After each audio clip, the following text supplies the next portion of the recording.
BrewDog was established by James Watt and Martin Dickey in Scotland 2007. The brewery has grown rapidly.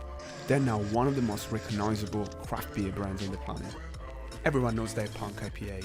With this beer, I started my craft beer journey, and millions of other people too. As they say, it's a post-modern classic. BrewDog Dalston, in the heart of Stoke Newington, is the first fully vegan BrewDog bar, and the offer is perfect for Dalston. Epic vegan junk food, alongside 24 taps of craft beer, everything all carbon negative. So, welcome to BrewDog Dalston.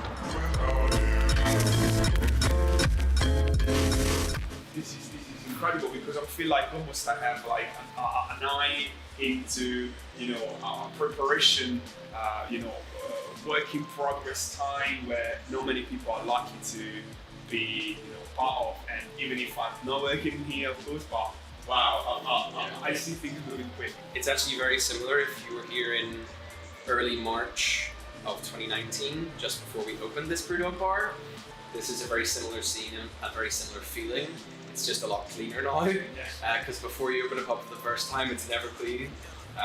But it's the same kind of anticipation, the same kind of excitement and stress and worry, but also like real drive and determination to reopen the bar as if we're opening for the first time ever, and create like a unique offering, a great experience for people, and an incredible kind of hospitality journey as well. There was the worry, of course, like as soon as you close the doors of your pub, there's no revenue to support the staff, to support the business. So it was a mixture of like slight relief and then a lot of worry. But I knew that we would have a plan in place, and I think from the first night, our operations team were traveling around all the bars, making sure everyone was closing properly, cleaning everything, cleaning all the beer lines, all that kind of stuff.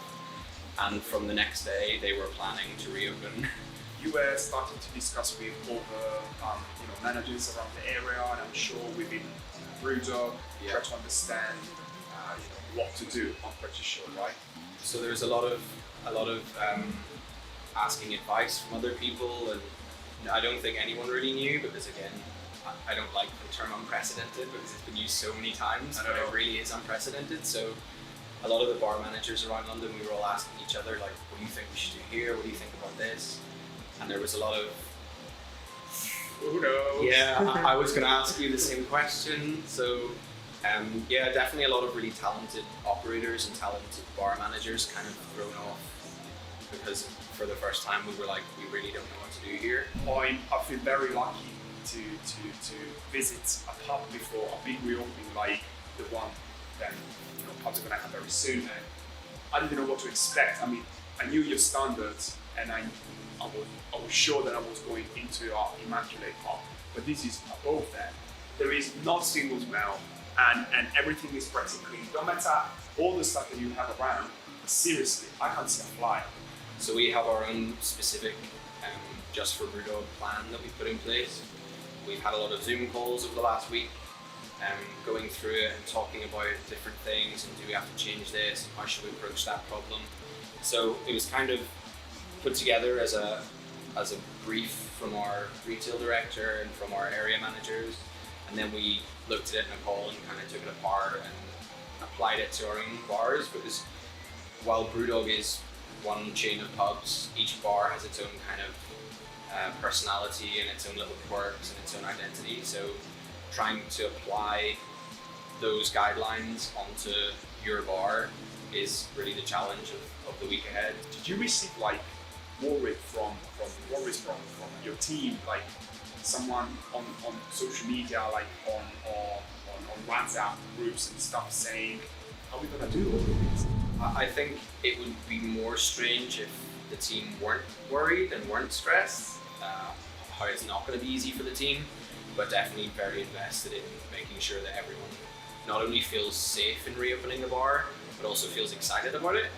Because as you said, it's about welcoming people back. It's not about letting people in, but they have to play by the rules. It's like, we've put the rules in place to look after you, because we want to invite you back into our pub, and I really can't wait to like serve that person the first pint of beer in a glass in a pub after 3 months, because I think it's going to be emotional for both of us.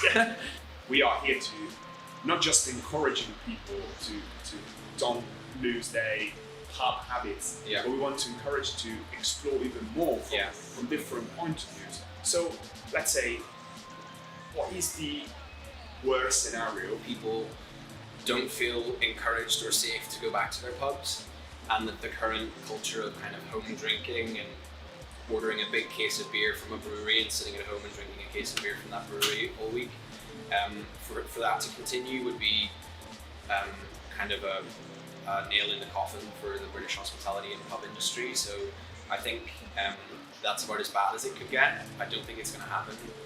British people love their pubs. Yeah. I love pubs. And it was kind of the one thing I was thinking about when I was in lockdown, was getting back into a bar with a couple of friends at a distance and enjoying a pint of draft beer. So I'm confident that it won't happen, but people kind of choosing to stay at home instead of going out would be pretty detrimental for our business. Thank you for watching Turning the Tide, a What's in the Glass production. Don't forget to subscribe. If you have any questions, email us at whatsintheglassuk@gmail.com. We would love to hear from you. See you down the pub!